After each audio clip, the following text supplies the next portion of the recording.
Good morning बच्चों। जो है आज जो है आपको भौतिक विज्ञान से भौतिक विज्ञान से प्रकाश का अपवर्तन समतलों से प्रकाश के अपवर्तन के विषय में आपको बताने चल रहे हैं। तो इसमें जो टॉपिक है आपका प्रकाश की चाल और अपवर्तनांक में संबंध। प्रकाश की चाल और अपवर्तनांक में संबंध क्या बनता है?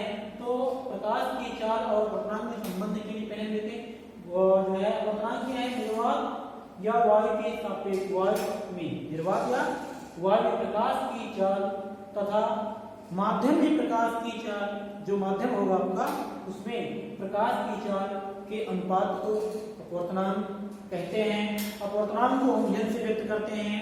मान लेते हैं दो माध्यम एक वायु या निर्वात है और माध्यम दो जो है माध्यम दो मान लेते हैं क्या है, कोई जल है या कांच है, कोई एक माध्यम ले लेते हैं। तो वहां से क्या है, प्रकाश की चाल का अपवर्तनांक में संबंध के लिए हम देखते हैं निर्वात या वायु में प्रकाश की चाल तथा माध्यम में प्रकाश की चाल के अनुपात को अपवर्तनांक कहते हैं। इसके बाद में मान लेते हैं माना माध्यम एक वायु तथा वायु या निर्वात है और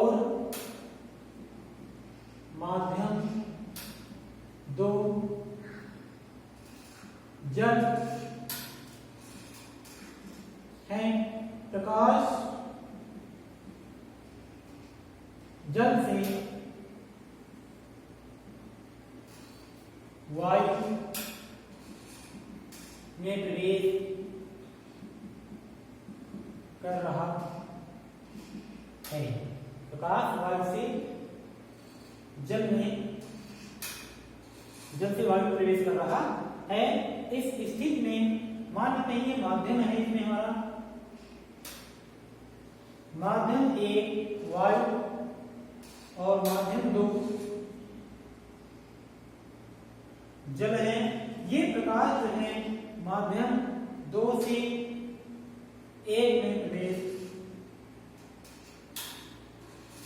कर रहा है। तो इसी माध्यम एक के सापेक्ष दो का अपवर्तन कहने का मतलब C और V। प्रकाश की चाल C और जो है अपवर्तनांक N में संबंध। ये प्रकाश की चाल को हम C से और अपवर्तनांक को N से क्या करते हैं, प्रदर्शित करते हैं।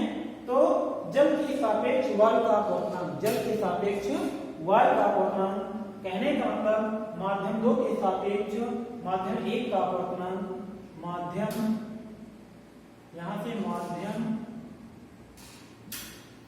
दो के सापेक्ष एक का अपवर्तनांक 2n1 इक्वल टू वायु में प्रकाश की चाल या माध्यम दो में प्रकाश की चाल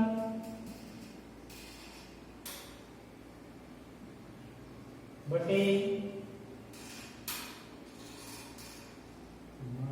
माध्यम एक में प्रकाश की चाल बटे माध्यम दो में प्रकाश की चाल अर्थात 2n1 इक्वल टू माध्यम एक में प्रकाश की चाल। माध्यम एक क्या है, निर्वात है या वायु है। माध्यम एक में प्रकाश की चाल होते माध्यम दो क्या है, जल है, जल में प्रकाश की चाल। तो निर्वात में प्रकाश की चाल को हम C से इंडिकेट करते हैं और माध्यम दो में प्रकाश की चाल को हम क्या करते हैं, V से इंडिकेट करते हैं। तो ये V हो जाएगा और ये C हो जाएगा। ठीक, अर्थात 2n1 equal to C upon V। ठीक है, ये 2n1 को हम मान लेते हैं यह हो जाएगा n equal to C upon V। कहने का मतलब अपवर्तनांक माध्यम में प्रकाश की चाल और जो है निर्वात में प्रकाश की चाल जो है ये C का मतलब निर्वात में प्रकाश की चाल और V का मतलब माध्यम में प्रकाश की चाल। कहने का मतलब अपवर्तनांक इक्वल टू जो बनता है निर्वात या वायु में प्रकाश की चाल बटे माध्यम में प्रकाश की चाल का जो अनुपात प्राप्त हो रहा है वही क्या होगा, ये अपवर्तनांक कहलाएगा। ठीक, तो माध्यम में प्रकाश की चाल अर्थात अपवर्तनांक 2 के सापेक्ष एक का अपवर्तनांक माध्यम 2 में प्रकाश की चाल बटे और 1 में प्रकाश की चाल बटे माध्यम 2 में प्रकाश की चाल। कि हमने यहाँ पे माना है माध्यम 1 क्या है हमारा वायु है और माध्यम 2 क्या है जल है। जल को हम W से और वायु को A से इंडिकेट करते हैं। इसी को लिख सकते हैं यहीं पे या जो है या यहाँ से WNA equal to C upon V। WNA equal to C upon V कहने का मतलब यहाँ पे जल के सापेक्ष वायु का अपवर्तनांक N equal to C upon V। या इसी को मान लेते हैं क्या N equal to C upon V, जहां N इक्वल टू क्या है अपवर्तनांक,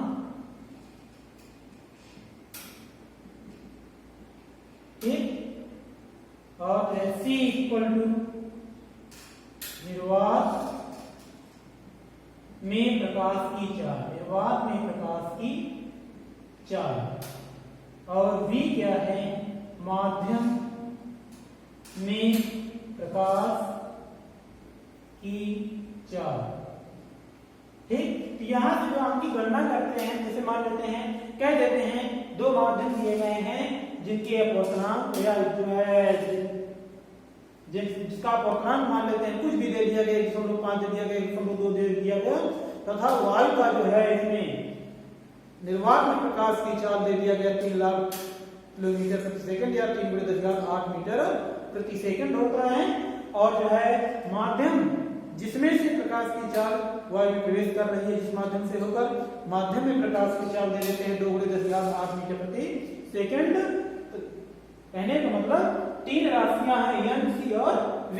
N, C और V इनमें से कोई दो ज्ञात हो तो तीसरा हम क्या कर सकते हैं ज्ञात कर सकते हैं। इस सिद्धांत के आधार पर इस सूत्र के आधार पर हम अंकित प्रश्न देखते हैं। जैसे हमें जो है देख लीजिए जैसे में करके इस सूत्र पर आधारित जैसे कि मान लेते हैं माध्यम का अपवर्तनांक, माध्यम का अपवर्तनांक 1.5 है, वायु में प्रकाश की चाल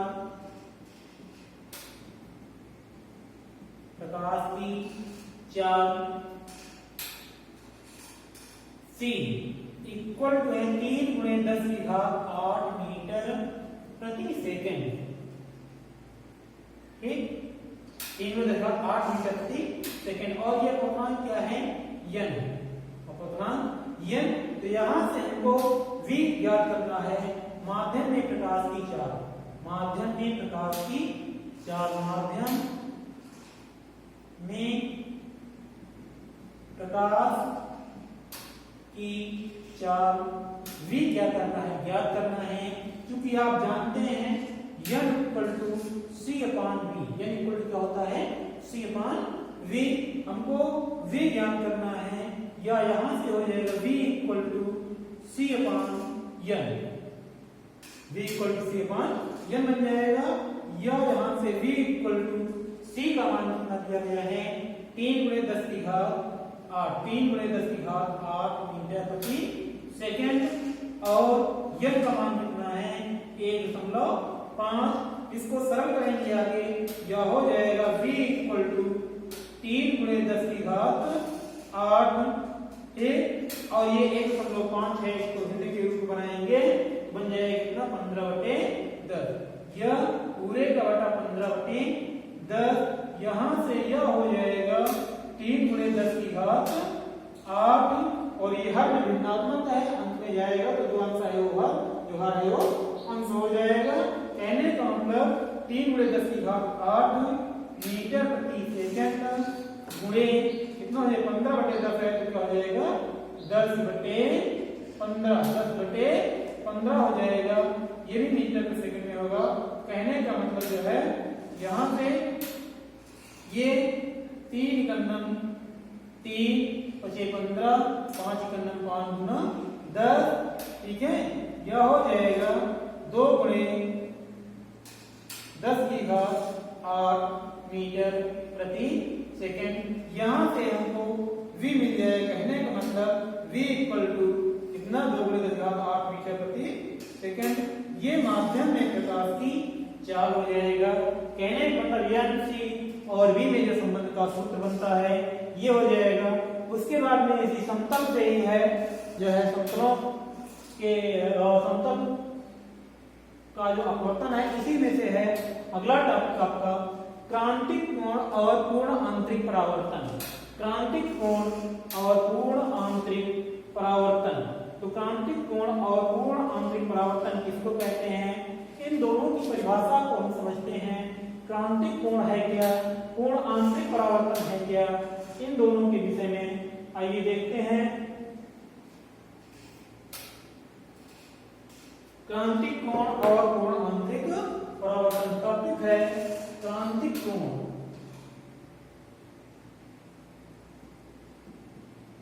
क्रांतिक कोण और पूर्ण आंतरिक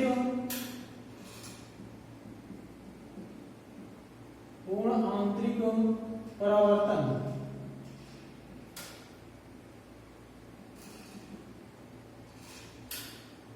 क्रांतिक कोण और पूर्ण आंतरिक परावर्तन। क्रांतिक कोण और पूर्ण आंतरिक परावर्तन किसे कहते हैं, तो देखेंगे क्रांतिक कोण क्या है और पूर्ण आंतरिक परावर्तन क्या है। क्रांतिक कोण के लिए और पूर्ण आंतरिक परावर्तन के लिए दो माध्यमों का होना जो है अनिवार्य है। कहने का मतलब के दो माध्यम होंगे, एक सघन माध्यम होगा और एक विरल माध्यम होगा, ठीक है। और प्रकाश की किरण जो है इसमें सघन माध्यम से विरल माध्यम में प्रवेश करेगी, तभी ये स्थितियां संभव है, नहीं तो नहीं। यहाँ से देखेंगे पहले हम माध्यम समझेंगे। दो माध्यम दिए गए हैं हमारे, एक ये माध्यम एक और जो है ये माध्यम दो। फिर ये मान लेते हैं विरल माध्यम है, ये मान लीजिएगा क्या है वायु है, और ये मान लेते हैं क्या है कांच है। ये विरल माध्यम और ये सघन माध्यम। माध्यम कैसा है, ये सघन माध्यम। फिर तो जो प्रकाश की किरण है वो सघन माध्यम से विरल माध्यम में प्रवेश करना चाहिए। ये क्या है, इसका आपतन बिंदु है, मान लेते हैं ये आपतन बिंदु है, ठीक है। ये प्रकाश की आपतित किरण है, इस बिंदु पर पड़ती है। आपतन बिंदु पर क्या होती है, पड़ती है। पड़ने के पश्चात ये प्रकाश जो है दूसरे माध्यम अर्थात माध्यम एक या वायु में क्या करता है, प्रवेश करता है। तो इस प्रकाश की किरण को सीधे जाना चाहिए, ऐसे जाना चाहिए, ठीक। क्योंकि ये सीधे न जाकर क्या होती है, अपने मार्ग से मुड़ जाती है, विचलित हो जाती है। कहने का मतलब ये प्रकाश की किरण इस दिशा में निकलती है। ये बिंदु मान लेते हैं वो है, ये एक प्रकाश की आपतित किरण समतल के बिंदु के ऊपर पड़ती है और इसमें क्या होता है, अपवर्तन होता है। अपवर्तन के पश्चात प्रकाश की किरण मान लेते हैं ओयम दिशा में क्या होती है, निकल जाती है, ठीक। इसी को क्या कहते हैं, प्रकाश का अपवर्तन। कहने का मतलब एक माध्यम से दूसरे माध्यम में जाने पर प्रकाश किरणों का अपने मार्ग से विचलित होना ही क्या कहलाता है, प्रकाश का अपवर्तन कहलाता है। यहाँ पे क्रांतिक कोण और जो है क्रांतिक कोण बताना है और पूर्ण आंतरिक परावर्तन बताना है। तो ये आपतन कोण है, ये क्या हुआ हमारा आपतन कोण हुआ I, और ये अपवर्तन कोण हुआ क्या R। अब क्रांतिक कोण किसको कहते हैं, क्रांतिक कोण किसको कहते हैं, तो क्रांतिक कोण वह होता है जिस आपतन कोण के लिए अपवर्तन कोण का मान कितना हो 90 अंश। जिस आपतन कोण के लिए अपवर्तन कोण का मान कितना हो 90 अंश हो जाए, तो वही आपतन कोण हमारा क्या कहलाएगा, क्रांतिक कोण कहलाता है। कहने का मतलब क्रांतिक कोण और जो है अपवर्तन के लिए हम क्या करेंगे, इसमें क्या समझेंगे, तो हम प्रकाश को हम सघन माध्यम से विरल माध्यम में प्रवेश कराएंगे, ठीक। इसमें जो है प्रकाश की किरण सघन माध्यम कांच से होकर विरल माध्यम वायु में क्या होती है, प्रवेश करती है,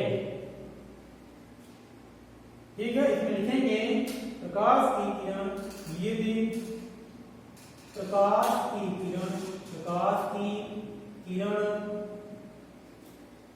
सघन माध्यम कांच से वायु में प्रवेश करती है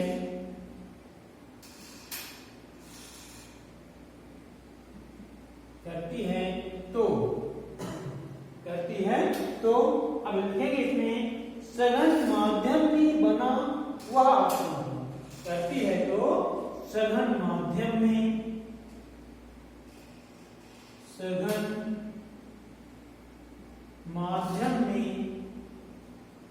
बना वह आपतन कोण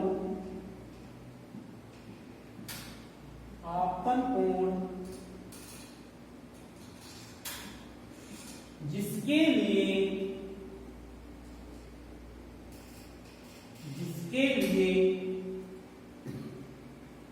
विरल माध्यम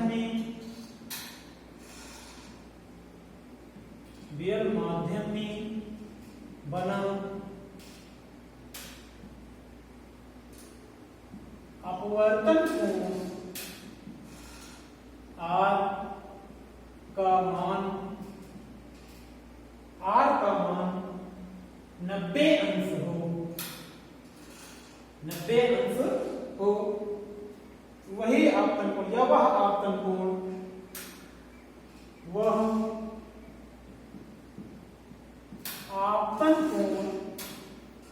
ही क्रांतिक कोण वह आपतन कोण ही क्रांतिक कोण कहलाता है। ये है क्रांतिक कोण। क्रांतिक कोण को हम किससे व्यक्त करते हैं? C से व्यक्त करते हैं। क्रांतिक कोण को किससे व्यक्त करते हैं? C से व्यक्त करते हैं। ठीक है, कहने का मतलब जो है ये क्रांतिक कोण किसको कहते हैं? सघन माध्यम में बना हुआ आपतन कोण। सघन माध्यम में बना हुआ आपतन कोण। ये माध्यम सघन है और ये आपतन कोण क्या है? I है। इसी आपतन कोण के लिए यहां से R का मान 90 अंश हो जाता है। ये पूरा कितना हो जाएगा? 90 अंश हो जाएगा क्रांतिक कोण के ये पूरा।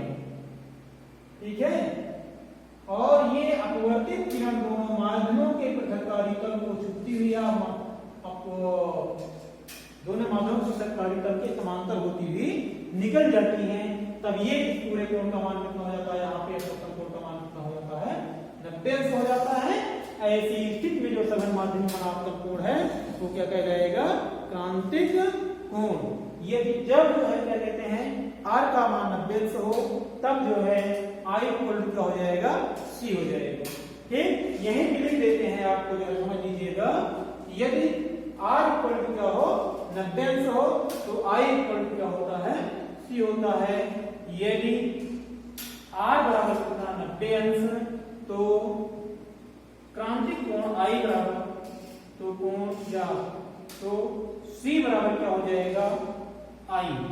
C बराबर इसके हो जाएगा I, अर्थात अपवर्तन कोण का मान 90 अंश होगा तब सघन माध्यम में बना आपतन कोण क्रांतिक कोण के बराबर होगा। कहने का मतलब यहां पे लिख देंगे अर्थात यदि सघन माध्यम में बना अपवर्तन कोण 90 अंश है, यदि सघन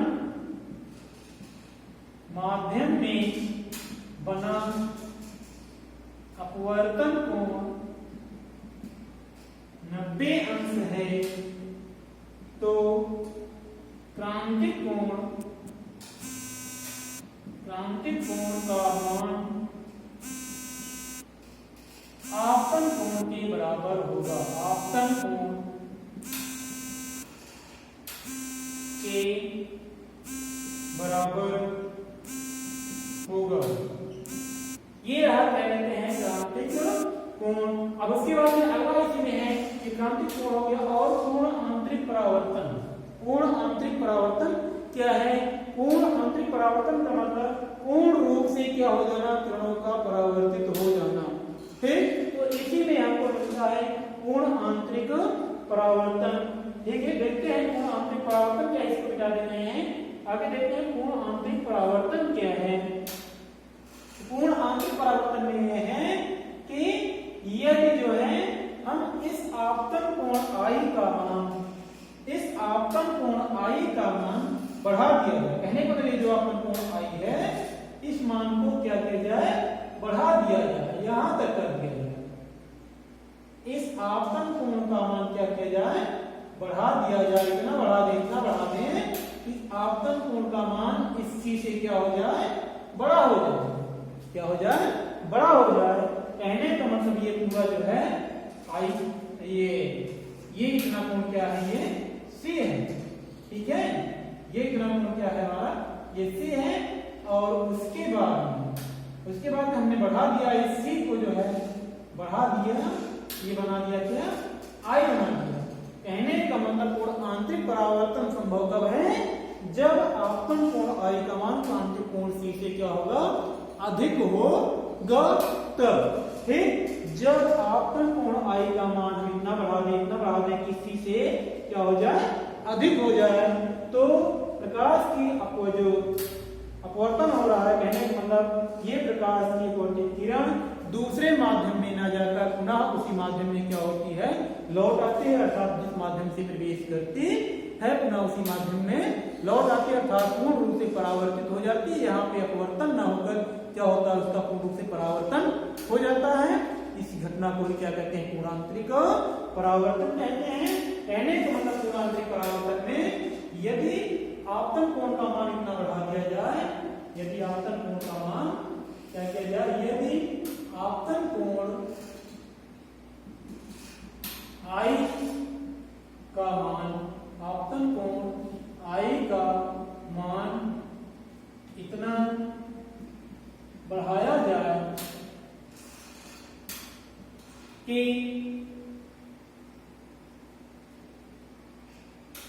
इतना बढ़ाया जाए कि अपवर्तन कोण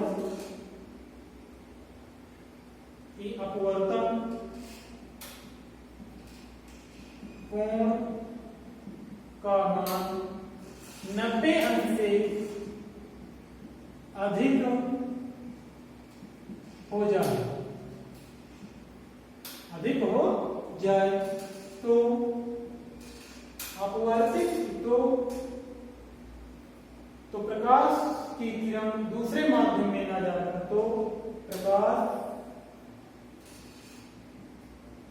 की किरण दूसरे माध्यम में